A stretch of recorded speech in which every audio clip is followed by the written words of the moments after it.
unparched brow, dry mouth. And all of a sudden, the heavens open up. Rain begins to fall. And you're standing in a dry place. The rain begins to fall. You open your arm. You lift your face. You open your mouth. And you begin to soak in the falling rain.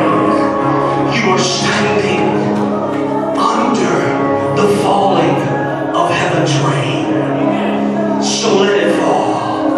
And as it falls, it's going to take us higher. You don't have to be afraid. But standing in your dry place, soak up heaven's rain.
Thank you for responding to the power of God. A very simple object lesson today. Just want to leave with you. Maybe you have been here, maybe you're here now, or it's coming to you. You don't have to stand. I'm going to just paraphrase. Found in the book of Matthew, chapter 14.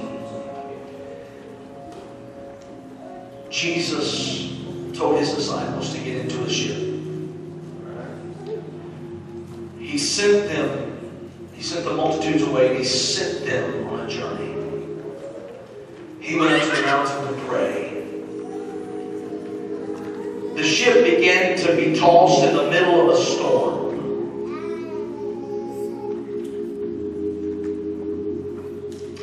The storm was so great that disciples became afraid.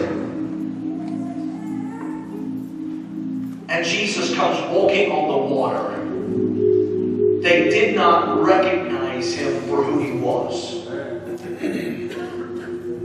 They groped for a suggestion. They groped for an answer. They groped for the identity of this being coming toward them, and they thought it was a ghost. They cried out with fear. But Peter, having heard the voice, he said, Lord, if it's you, bid me to come. And the Lord said, come. And Peter went walking on water.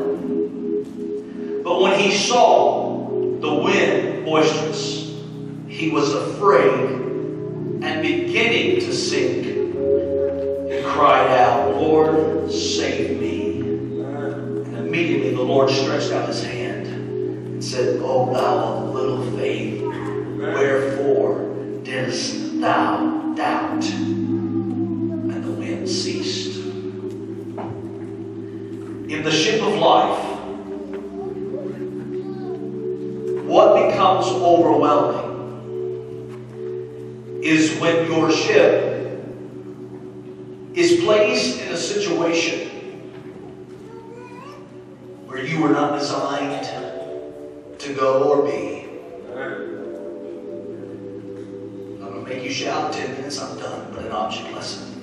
But I knew as long as the boat did not take water, it would stay afloat. See, you can walk through hell's kitchen, but as long as what's happening on the outside doesn't get on the inside, you can walk unafraid, with authority.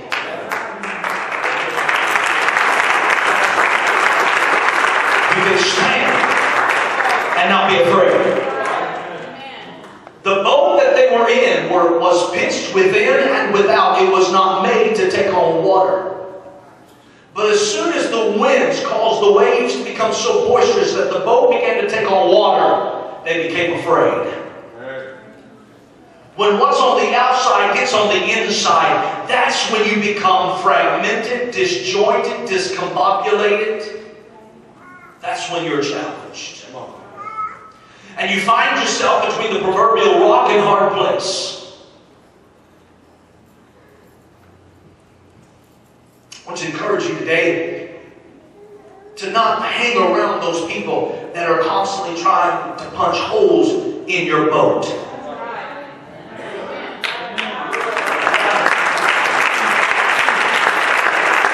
Well, if it were me, I'd tell you what I'd do.